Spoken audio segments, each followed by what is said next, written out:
Okay, it's 1:20. Time for our third panel of the day, Expanding Security Challenges. Once again, we'll go from right to left. Ooh, I think we actually went one too far. Excuse me. There we go. Kate Johnson from Dragos. Brandon Miller from TRC Companies. Betsy Soren-Jones from West Monroe. Ernesto Ballesteros from the Department of Homeland Security. And our moderator for this panel is Devin Ferris, the Manager of SIP Compliance Monitoring here at Texas RE. Devin? Thank you, Matt. Appreciate it. First thing I want to start with is I'm really happy to be here. It's always exciting when I don't have to have content ready.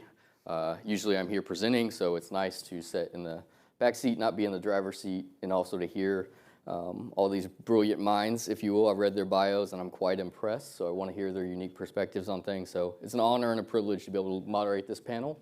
I'm going to do one thing that's not scripted. Great idea from Brandon. Just kind of want to poll the audience to understand who our audience is, so maybe we can tailor our message to the audience. Brandon, you want to go ahead and ask that question you had? Sure. So just want to get an idea for the folks in the audience here. How many OT, IT folks are in the space here, like engineers, SMEs, that kind of thing? Can I get a show of hands? Okay, a couple. Executives, compliance, admin staff? All right. Appreciate the candid responses. You're a diverse group. Yeah. Good, that's good. Well, if only we could see what we had online. If I would have thought of this sooner, we could have a different poll going, right? But it's nice to know who we have here present.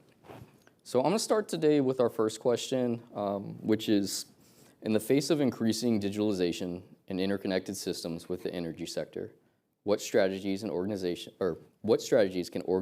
implement to proactively anticipate and address the expanding cybersecurity challenges that are unique to critical infrastructure? And I'm going to have it start with you, Brandon. Okay, thanks, Devin. For starters, I think, when we look at the different approaches we can take, I think we start with a risk-based approach, right? When historically we've kind of looked at things from a compliance lens, the challenge with that is that, you may not necessarily be capturing all that's there. Historically, the saying is that compliance is the floor, security is the ceiling, right? When really there is no ceiling.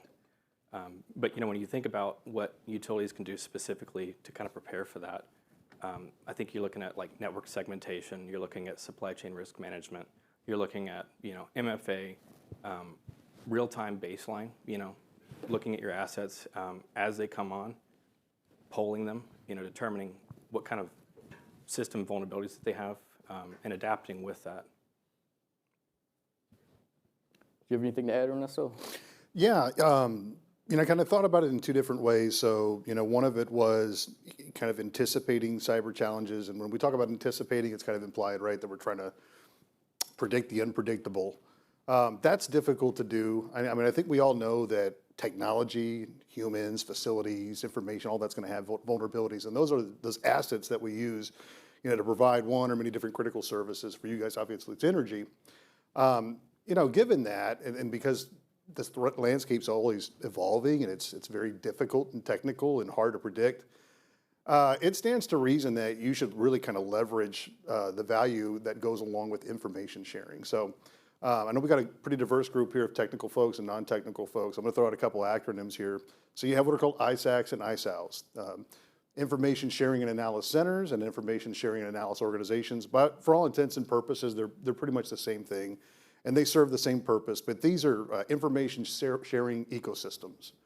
And so when you participate in information sharing ecosystems like an ISAC or an ISAO, you can leverage information or intelligence and vulnerability information, defensive measures and expertise that comes from your peers in your sector, or even organizations that are outside your sector but are really facing a lot of some of the common issues that you're dealing with in terms of cyber. So that's number one. That's excellent for anticipating threats. And then also to deal with those threats, the great thing about information sharing is that good information sharing anyway is actionable and hopefully timely, right? At the end of the day, whether it's relevant to you, you're gonna have to make that determination. You get the information, you analyze it, it's either relevant to me or it's not. If it is, I can act on it. But participating in these ISAOs and ISACs, especially those that are industry specific, Lots of value there. Also, for those of you here, everybody's a Texan, right? Even if you're not a Texan, it's okay. But you got the Texas ISAL, that's free. You've got CISA, you don't pay for what we do, right? Because you've already paid for it. And so those are some great places to start. Also looking at your vendors, and there's some vendors that you can pay for threat feeds. Again, this is trying to stay abreast of the current threat landscape. With cyber, it really doesn't benefit you to bury your head in the sand. You want to be paying attention to what's going on in the world. Obviously, things are going to get hacked and vulnerabilities are going to be compromised, but it's the tactics, techniques, and procedures and the particular assets that they're using those against. That's what you want to pay attention to. That's always moving around. The technology is always evolving, and so are the threats. And something I should have started with at the beginning. If anybody has anything that they want to say at any point in time, just jump in. Feel free to natively interject any points that make sense along the way. Sometimes I like to hear myself talk, so I'll talk too much. So please step up on that if there's anything you feel like you want to add. Does anybody have anything to add before I move on? I was going to just mention one thing. Looking around the room here, we're all basically in a diverse field, a very challenging field, and an evolving field, right? We're all in it together. You know what I mean? So ultimately, everybody here is here for a reason. And I think if we work together and we figure out, how to make everything work the way it's supposed to and reliably, that's the best path to a sustainable future. Yeah, I think that's an excellent point, particularly when it comes to information sharing. I think sometimes you maybe are a little hesitant of what you share, just concerns of maybe what's going to get out there. But I know those ISACs do a great job of protecting that information, sanitizing it, making it into a form where it's still actionable, yet you're not disclosing anything you maybe not want to. So that idea of like, we're this together, that's your peer that's in the ISAC. Maybe they have similar systems that, well, you should be on the lookout for how to patch it. Like when SolarWinds first came out, there's different things that were key indicators of that compromise. Well, when those get through those ISACs, they can be distributed more quickly and the response can be more effective. So just that mindset, I really think you hit the nail on the head there, Brandon. Thanks. All right, so my next question here, and this is, they're going to tie some of this back together, is we talked about data centers. Well, these data centers, as y'all know, fuel the AI that's out there. What this more comes to mind with this question is I see a lot of information in the news related to how AI is being used nefariously, how it's being used as a weapon. So the question is, as threat actors continue to leverage AI to automate attacks, generate convincing phishing content, and identify system vulnerabilities at scale, what proactive defenses and detective mechanisms can cybersecurity professionals implement to counter these AI-driven threats effectively? And I'll start off with you, Betsy. Sure. So a couple things. So if you think about every session that we've had up until now, it's all been energy-related, energy-focused. When it comes to cyber and AI, that is a ubiquitous problem across every single industry. So when we start thinking about cyber and AI, not only should we be sharing with each other, but even more importantly, we should be sharing with other regulated industries like your healthcare industry, the finance industry, et cetera, because they are also going to be seeing indicators of compromise sometimes before we will. We do use a lot of the same application service now. You think about, how we track assets, especially for consumer and industrial product related companies. So yes, there's a lot that is unique to us, but there's also a lot that is ubiquitous, like I said, clearly across other industries. So not only sharing with the ISACs, but then also looking at the others. So if there's an indicator of compromise, what do you do next? This is where we are much better at responding and recovering than any other industry. That's what we're born to do. I mean, that's why we all have storm duty. Every single person in this room at some point has been on storm duty. Right? We know how to shut things down. We know how a work closer works. So I would also say, don't reinvent the wheel when it comes to cyber and AI. Think about what works in the field and start applying those same concepts to cyber and AI. Fight AI with AI. So start thinking about how do you use AI to create automatic workflows to shut things down. So instead of it, oh yes, I've got this big issue that's happening in the company, perhaps you should utilize that technology to fight with the same fire. So I don't know that when we get the cyber professionals inside of the utilities and the energy companies that we always think of applying those same engineering principles that we use in the field to cyber. We should, absolutely should. Unless there's anything you want to add to that? Yeah, I don't disagree. I think, whether we're dealing with kind of this like nascent or emerging threat, right, with AI, or we're talking about cybersecurity and information security as it existed in the last 20, 25 years, same principles apply. You were talking about earlier, understanding what your assets are, that help you deliver your services, that help you accomplish your mission, knowing what those assets are, knowing what the vulnerabilities are to those, managing those vulnerabilities. And I want to say in the olden days, and we're still there right now, everything's moving so quickly, especially with AI. But we're really having to move from more of kind of a static, slow-paced analysis and response to threats to more of an automated detection and automated response. And there's still always going to have to be a human element into that. I would say, I agree. You definitely want to look at the AI technologies that are out there to use them defensively, just like how an adversary would use it offensively. It does it at scale. It does it fast. It's good at detecting patterns very quickly. And that also can be applied to identifying vulnerabilities and exploiting those vulnerabilities very quickly. Well, likewise, you could do it for identifying vulnerabilities and ameliorating or remediating those issues in a much faster fashion than you could with human beings. The other thing with AI too is that we're talking about detecting and responding here, is that we've got these threat actors now that are becoming increasingly more sophisticated with these advancements in technology like AI, where they're very difficult to detect. And so now you're having to use AI to detect user behavior, network behavior, protocols that are being used, just to be able to determine what's aberrant, what's abnormal, versus what's normal and expected traffic within your network. And so leveraging AI specifically for that on the defensive end is a great idea. And as to whether or not one product is more effective than another, have to remain neutral. But the idea, right, in the abstract is that AI, that's the value proposition of AI, whether you're on the offensive or the defensive, that you can do it at scale, you can do it much more efficiently and effectively, and you can just process a whole lot more information much quicker than a human being, an analyst, could do it. So you want to marry the two. And just to piggyback onto that, I want to go back to the research institutes and the national labs. They've already built a number of tools that are deployable. And so if you have not done a good sweep through osti.gov, which is the central repository where a lot of that research sits, it's probably time. So you don't always have to create all of this from scratch either. There's plenty that can be leveraged that's coming out from the national labs and the research centers. Yeah, I'm really glad you brought that up because the OT space is really somewhat challenging sometimes, just due to the nature of those devices where they're not as intelligent, particularly when we're talking about detective measures. I kind of want to pull that thread a little bit more as far as, well, we talked a little bit about the human element of it, and the detecting, right, and the AI can do that quickly.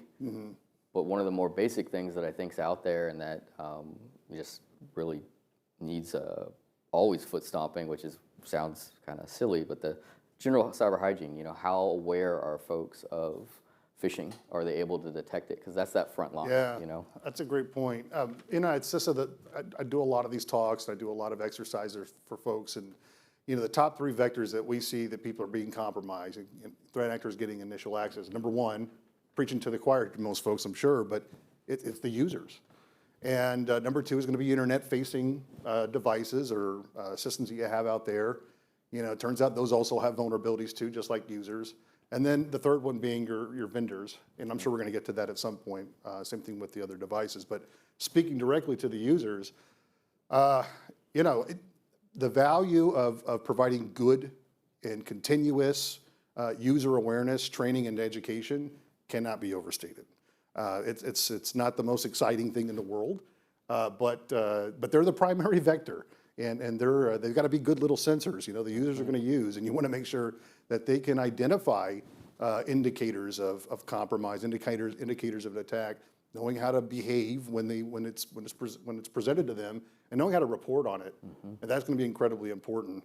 And that can be done again not through just user awareness and training, but phishing campaigns and things along those lines to improve upon the training, but also create that quote culture of security down the road. I do want to add for that, like, once you have clicked, I mean, you assume someone's going to click on phishing eventually, no matter how much training there is. There has to be a good plan for how do you react to it and how do you actually do something about isolating whatever the problem is and not letting it get out of hand or getting to your OT environment. You want it to be as, small impact as possible, and that's really the thing to practice. Absolutely. Yeah, I mentioned this before the panel, so y'all will get to hear it too. I just love this saying. I was at a conference at WEC, and someone there, I wish I could remember their name so I could give them the credit, but they always talked about patch your people. And that's what forever is drilled in my mind about cybersecurity awareness. That's the patch for your people, because they're a key element in this defense. So the patching your people is key, and really, the reason I'm really droning in on that is just the convincing nature of these phishing emails now that come out because of the AI. They're grammatically correct, for one. And I used this joke previously, it's no longer a Nigerian prince that's asking for something. It's very convincing. It's something usually like your ADP, something to do to motivate you to do something you normally wouldn't do, either out of fear or, oh man, my money is at jeopardy here. So, that stuff is key too when you're looking at these And it's not attacks. just the phishing now, it's the vishing and the smishing, and I mean, look what happened to Marco Rubio just recently. And so, these attacks are pretty sophisticated and enabled by AI. It's amazing what somebody can do now with, a couple scripts, a couple prompts, and access to some of these models. Yeah, with the deep fake, as far as the voice, the technology, the vishing, all of that's happening at a rapid speed. So it's not just simply emails. So yeah, the AI factors into that because it's real creative with, the data it has to automate that. So does anybody else have anything to add before I move on? I could talk about AI all day, but we've got quite a few other questions. I was going to say, to your point there, Devin, I don't know that everybody wants to be patched, but there's that's always true. the duct tape option. But in all seriousness, I think we need to consider, that it is unfortunately inevitable. We're already starting to see utilities, even in Texas, on the water side, not directly related to this, workshop here, but and some around the Northeast. It was recently in the news. I'm not going to name any names, but it's unfortunate, and I think we need to develop reactions on what is your plan? At 3 o'clock in the morning, when something happens on a weekend, who's going to respond? What are you going to do? Who are you calling? What are your steps? And I think that's something that, the IT, OT, and the executive teams and compliance need to get together in the room and say, what are we doing when this happens? Absolutely. All right, so the third question, I'm gonna switch gears. We're gonna move into another topic we've discussed, but more from the reliability standpoint. And really what I wanna emphasize here is that if something happens on the cyber side, it can act as the same disturbance to those same resources that we've been concerned about. And so with that said, given the increased deployment of inverter-based resources, IBRs, and distributed energy systems, what are some of the risks or challenges that those IBR systems present? What should be done to address those risks/challenges? And I'd like to start with you, Kate. Yeah, so we talked earlier, IVRs are all software-based, so that kind of introduces all of the risks that software has, where you might have had a physical control before, which amplifies quite a bit. Software, especially if you have to configure it to ride through any disturbances, it can just be as easily unconfigured to do that. So it's really important to monitor and know what is the configuration that's on your IVR, what happens if someone changes it, would you even notice? And another challenge with them as well is supply chain risks. The majority of the IBRs are built or manufactured in China, and we've seen some in the past where additional communication modules have been added to things that don't necessarily need to be there. So if you have that coupled together where the software can be controlled and change that remotely, as well as having that new remote access, it just adds new avenues for that sort of exploitation. Brandon, is there anything you want to add to that? Sure. I would say that you really hit the nail on the head with that one. The proliferation, though, we're seeing it all across, in areas we wouldn't even expect it sometimes. Residential is one, and that's an area that even, for rooftop solar installations, that is something that it is really kind of outside of the control of utilities, but we have to anticipate that something could happen in that realm. When you talk about large, wind and solar installations, for example, with the modules, if a specific piece of hardware is not really scrutinized or you don't know where it came from. What interfaces does it have? Can it communicate back to its host? Is it being patched? It's not required to patch it if it's not over a certain threshold, if I'm not mistaken, right, Devin? From a regulatory standpoint, you are Yeah. not compliant. So. It's kind of the wild, wild west, if you ask me.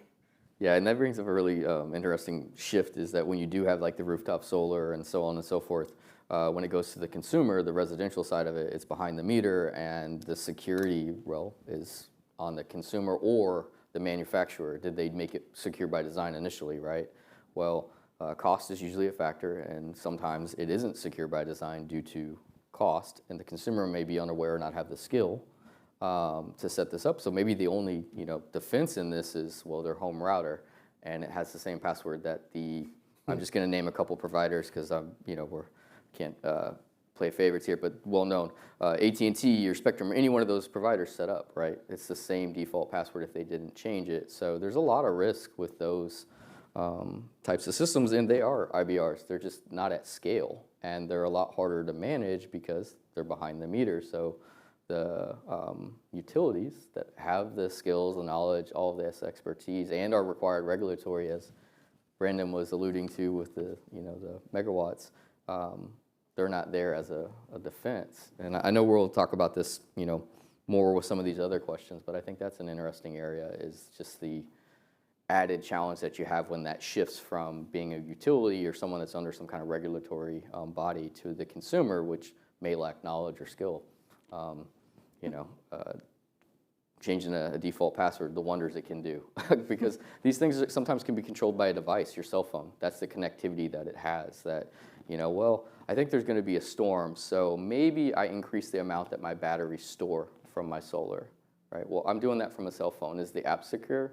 That's a different attack vector. There's many layers to it, other than just simply the general IBRs that, well, I'm looking at Erin here. She's in the audience. She's over registration, the new IBRs that are being registered, So yeah, that's an interesting challenge. Is there anything else? Go ahead. And just to add to the secure by design or insecure by design, for a lot of these, they're still speaking Modbus, they're still speaking CAN bus or DMP3, things that we already know these protocols are insecure by design, and kind of like adding that on top of maybe people not knowing how to manage them themselves. You can learn a lot from the people who've already exploited all of those protocols that are currently in use. All right, looking like we've got a consensus. I'll move on to the next question.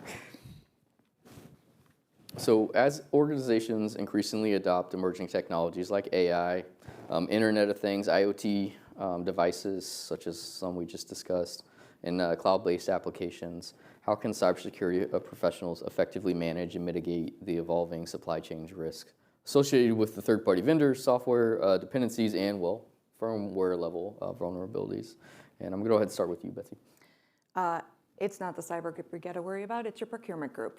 So let's start there. So I think what we've all learned is that the cyber organizations really are the ones that are setting the standards for the company and what the company wants to deploy across, whether it be on a regulated piece of software or a device, or if it's unregulated. It's the cyber organization's responsibility to say, these are the types of vendors that we want to do business with, these are the types of service vendors that we even want to exchange information with, et cetera. But who's responsible for carrying that out most of the time? It's the procurement organization. And so if we're not spending time teaching our procurement org why this matters and why it should be part of the procurement scorecard as part of an RFP, et cetera, it becomes a huge issue. So if I think about all the grid modernization plans that we have across the country right now, and just the billions of dollars that we're going to be spending in capital, and what the new vendors that we're going to be bringing into our environments, are we really stopping to make sure that those category managers truly understand the risks that are coming in and why it's so imperative that we assess all of those vendors, both at the enterprise level and then also at the device level? So it really is a two-pronged approach to supply chain security. You want to make sure, and you want to understand where are their manufacturing facilities located, right? So that's enterprise-wide controls. But then what is the device that you're actually buying from them? What are the components that are inside of it? Where did those components come from, et cetera. So we've been spending lots and lots more of our time and effort educating the procurement teams more than we have on the cyber side of it. And because a lot of times when you're buying something, you're buying 1,000 RTUs at a time. Where you deploy them is what is opening and closing the regulations attached to it. So what we should be doing is looking at it more from the programmatic and the category level rather than the individual SOW, individual purchase, et cetera. So it should be when I buy 1,000, I am holding the standard the same for everything that's coming in because I don't know, especially if you're a combination company and you've got electric and gas, you have two different regulatory frameworks that you have to adhere to. So making sure that it all is harmonized up at the top is also incredibly important in this space. That's an excellent point. Is there anything you want to add to that, Kate? Yeah, just from like the device standpoint versus the enterprise part, these devices may be described to you on paper a certain way, but in actuality, they might have different components or different features on them that you're unaware of, or undocumented user accounts that could be a backdoor into these devices that just aren't on any piece of paper that people are generally looking at. So an actual assessment of the devices is probably necessary to make that determination for what's different in reality versus what's on paper. And one other point, as you're saying that too, when you're documenting these things, keeping that documentation all the way through the life cycle of that device is also incredibly helpful. So for instance, if you're procuring a device and let's say that manufacturing facility was in Israel, or it's a piece of software that is getting coded in Israel, well, if there's a geopolitical issue that's happening in that country, you're now going to have supply chain issues. So what is that company's plan B? So hopefully they don't move their operations from Israel to, I don't want to say Russia because that would just not be a good, North Korea maybe somewhere or something like that. But I think that that's the other part of it too, is when you're looking at supply chain security, having that information after the fact can also not just help you during the procurement process, but through the life of that device if something else happens. So making sure that you've got a good system of record of keeping all of that is only going to help you. And to piggyback on that as well, that third-party integration, that's generally where you're seeing a lot of the trust from phishing, right? I do business with this organization, so I do trust this email that's coming at me. And that same sort of integration as things move is something to follow as well. You look like you want to add something there, Ernesto. Yeah, I can't stress this enough. I do a lot of exercises for organizations, and I mentioned earlier that really kind of that third vector outside of your users and your internet-facing systems are your vendors, and you've got to protect yourself against your third parties. Having a centralized vendor management, external dependency, whatever you want to call it, supply chain risk management program is key. You don't want to shoot from the hip. You certainly don't want departments unilaterally just making purchases or engaging with third parties that may have access to your networks or your assets without bringing in the right folks to ask the right questions before you execute these contracts. Because after you execute the contract, you're going to have to renegotiate a contract, and that's a whole other ball of wax. Even getting things like breach notifications. Let's say there is a business email compromise. Well, if you didn't negotiate for breach notification in your contracts before you executed, they might not pick up the phone and say, by the way, you haven't been talking to Bob, it's somebody else for the last 15 days. And so, yeah, having a centralized vendor management program, I would look to financial services and healthcare, two very mature, heavily regulated industries. I know when I was a CISO for Jefferson Bank, that was one of the first projects, make a vendor management program. So they've been doing it for a long time, and they've got a lot of great examples for top-down, centralized, third-party vendor management programs. Yeah, no, those are all excellent points. Something that stood out as the three of y'all were speaking was about the supply chain itself and the geopolitical side of it. And really what I find interesting too is not only you're thinking about the source, but, well, what's the biggest thing all these run on? Semiconductors. And, well, there's a really big producer of that, the small little island that's been in the news a lot lately. That could be of concern from either a shortage standpoint, and my mind immediately goes back to, well, when COVID was occurring and the shortages we had there, which is, well, normal everyday items, such as, I didn't realize I was going to have such a dire need for Clorox wipes, right? Like, and there was just a shortage immediately of that. So the semiconductors that business is conducted on, that's a factor. And where's the other vendor? How far down the hall of vendors do you go, if you will, on your supply chain assessment? Maybe they rely on a vendor to produce a particular part. So. Well, oftentimes they do. turns out they also need to have vendor management, so. And do we have insight into that? And I know regulation-wise, I can't think of anything that says you got to go beyond where you are. You know, here's my vendor, but do we need to go out farther? Outside of security questionnaires and maybe independent audit reports, right, and some pinky swears. Yeah. Things that you get down in writing. I mean, that's why you communicate these requirements, get them to say so in writing, and incorporate that into your contracts. And so at least you can cover your 6 if something goes wrong. Due diligence, due Yeah. care there, for sure. Anybody else have anything before I move on? All right. So my 5th question here is, well, what we've all been alluding to. What if it doesn't go right? What if something bad happens? In the event of a cybersecurity incident, what detection techniques are most effective for identifying malicious behavior in real time, and how can these be integrated with grid operations to enable rapid incident response or system recovery? And I'm gonna start with you, Kate.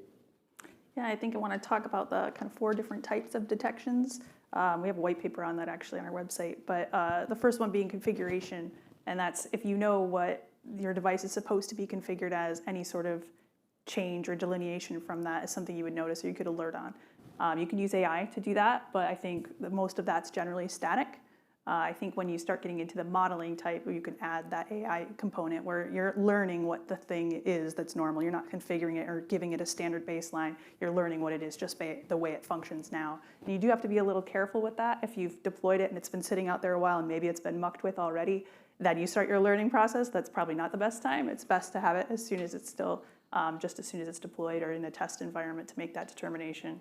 But then another one's indicators, which we've talked about a little bit before. And those are really static artifacts, something that we can all share with each other and say, hey, I've seen this in my environment. It might be an IP address or a hash or a domain or something, but it's very static and something you kind of point to and say this is really specific. And you can fudge them a little bit, but you can at least start that very quickly. And then the last one is what we mentioned as well, the TTPs or behaviors around what are these people actually doing. And I think we see a lot of crazy stuff with VoltSite or VoltTyphoon. You may have heard of them, but they are using a lot of living off the land techniques. And those are things that blend in quite more than just like anomalous network communication. If your people are using basically the same behaviors that your operators are using, you're going to blend in quite a bit differently, or you blend in a lot more. So I think those are things you need to be keeping in mind, what sort of techniques are actually working, and follow that. I think I kind of missed that earlier. I meant to mention with the vulnerabilities in the systems, they're all insecure by design anyways. You kind of have to focus back on the risk, what's more likely to happen and what has happened in the past. We have to learn from those things. And that's where the behaviors are really important to track. Brandon, is there anything you want to add? Sure. So kind of tying what you said there, I don't think something that really hasn't been mentioned yet is cost and personnel. And I think when you're looking to prevent something like this, you need to invest in your people, training, making sure you hire the right folks, and making sure they're motivated to want to be there. I think that when you consider the amount of hours that they're going to be working in your systems and trying to help you be successful, they're going to be your number one asset, right? Your systems, maybe they're 80% there to help you to monitor and to augment those personnel. But having the right personnel as well as the right number of personnel is very important.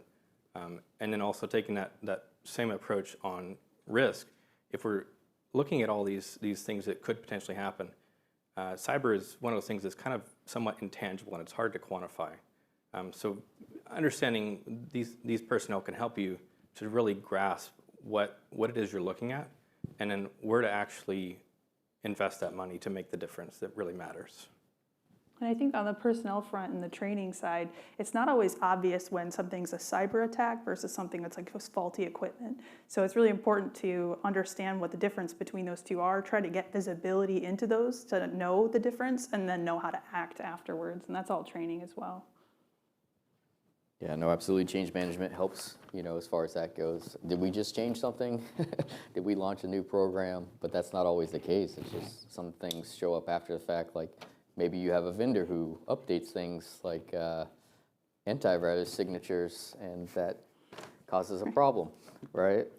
In your contracts, you don't do that unilaterally, right? Maybe you do that in cooperation with us. Yeah, visibility into that. One thing I wanted to touch back on, though, because I'm going to do a shameless plug for the EISAC, is we're talking about incident response. We talked about reporting. It's free.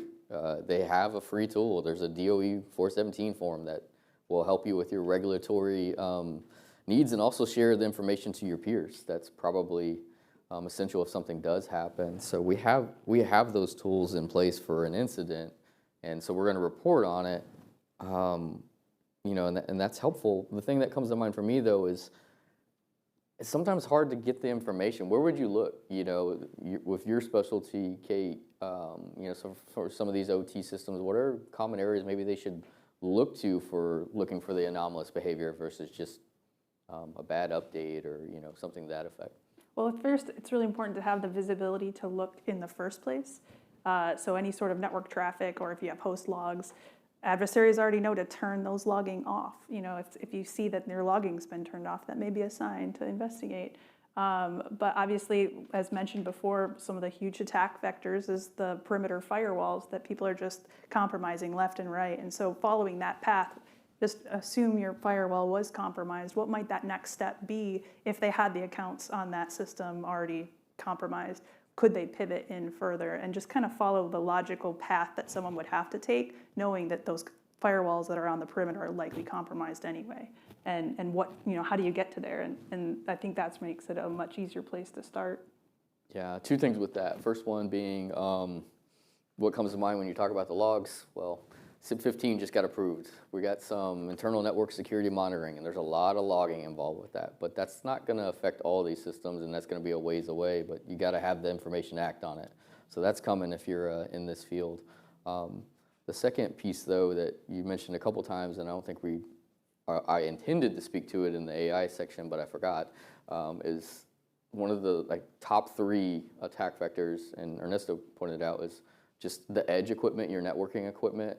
They're using AI to find these open, known vulnerabilities, which we use as information to kind of dictate when we, patch something, if we need to do it right away. They're using that to get in the networks and then get a known good account. To your point, how do you know that it's been compromised? Because it's a known admin account that we use. So there's just all these layers that you have in place once you start thinking about the big picture with that.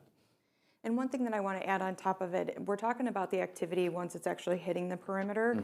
But what we've also started to see with utilities is just their threat profile is changing. And for a while, we couldn't figure out why. And when we really dove into it, we're starting to see 2 reasons.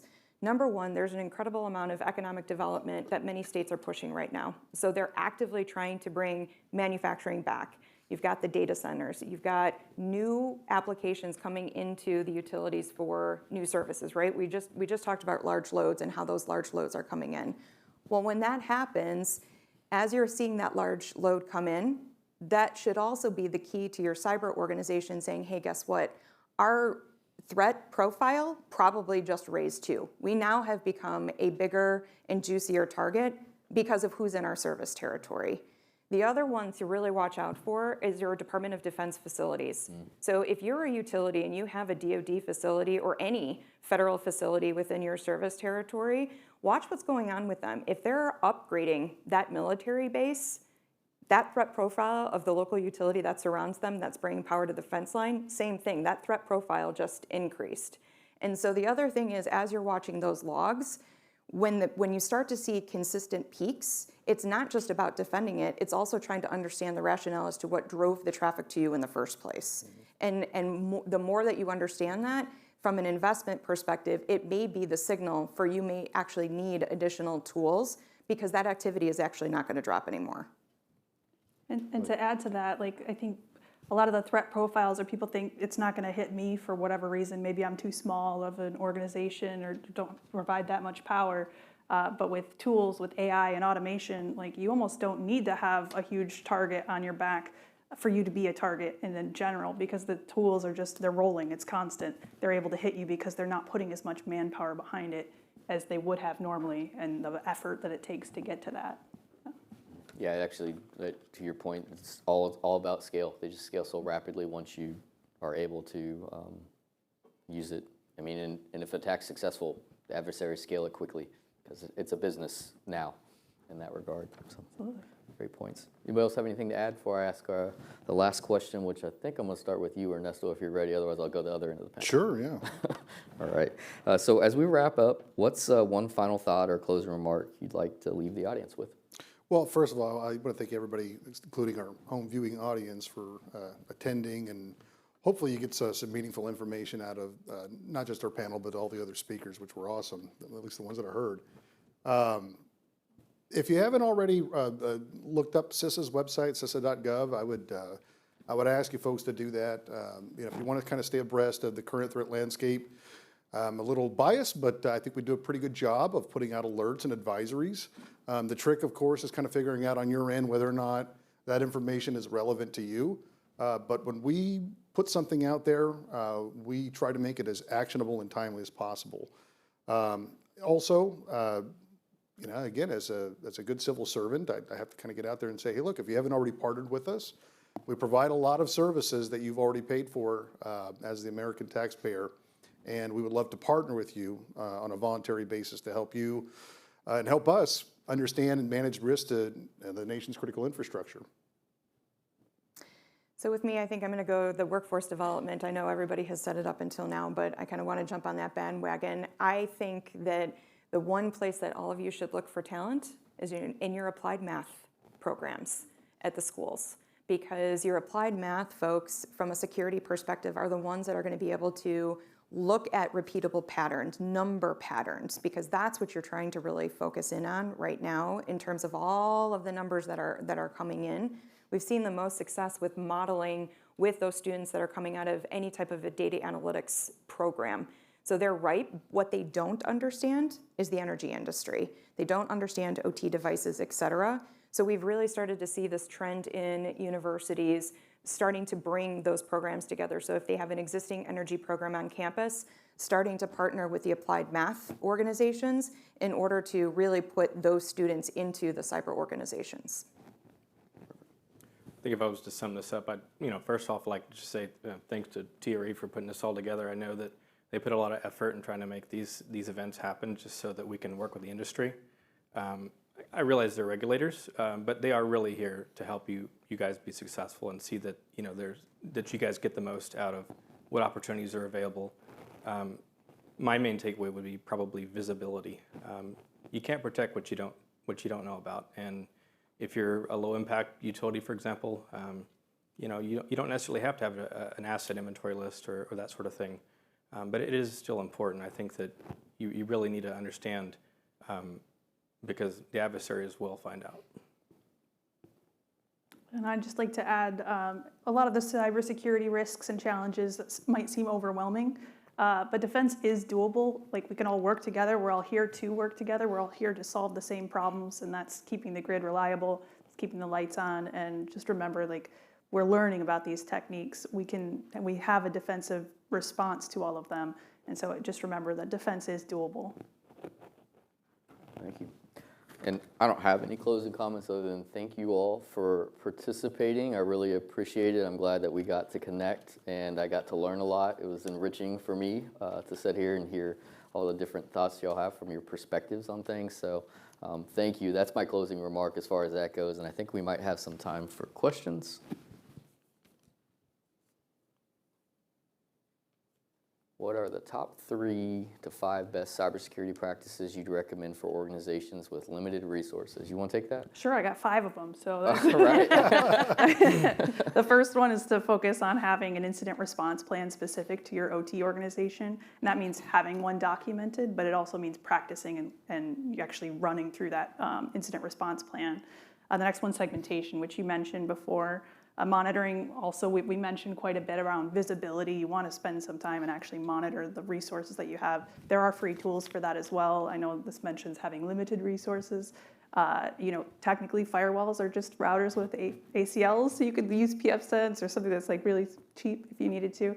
And then for 4 would be like MFA.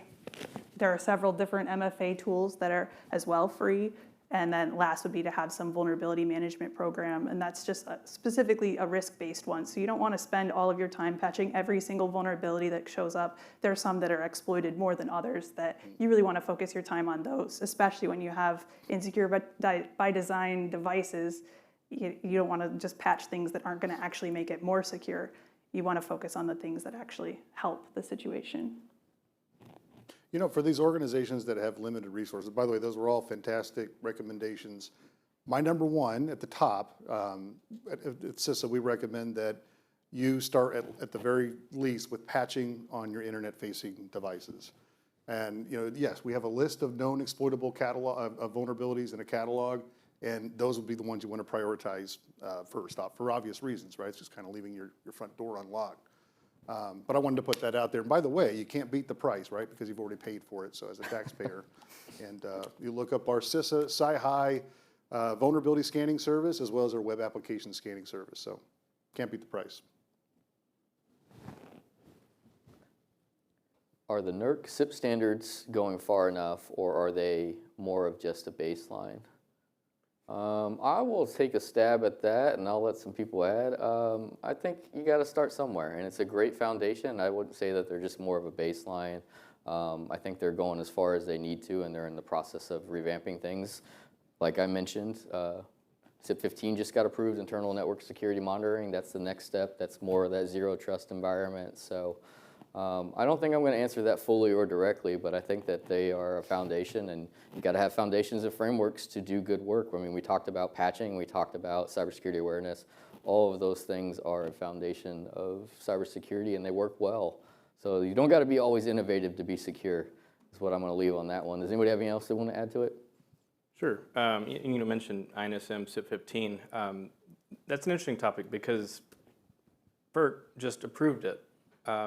Number 907, I believe it is, as it is. And there was significant pushback from the industry from a number of different trade organizations that said, hey, we don't want ECMs and PACs to be considered electronic access control and monitoring systems and physical access control and monitoring systems. I realize there's a lot of acronyms in this space, but essentially, the industry said that's going to be too much. So historically, these devices they're usually residing in like your DMZ or something like that outside of the ESP networks.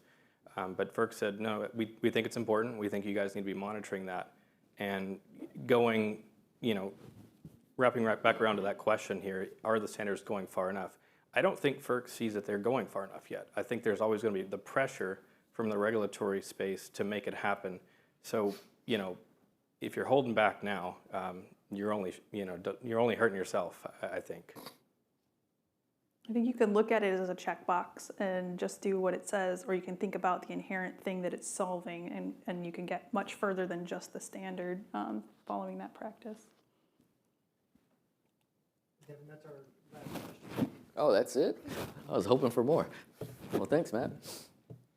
Great job, guys. Thank you very much. Thank you. Thank you. And so we'll take break a little bit early and come back and start our final panel of the day at 2:20.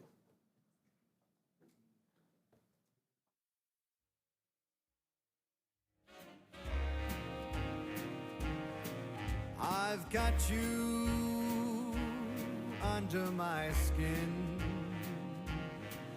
I've got you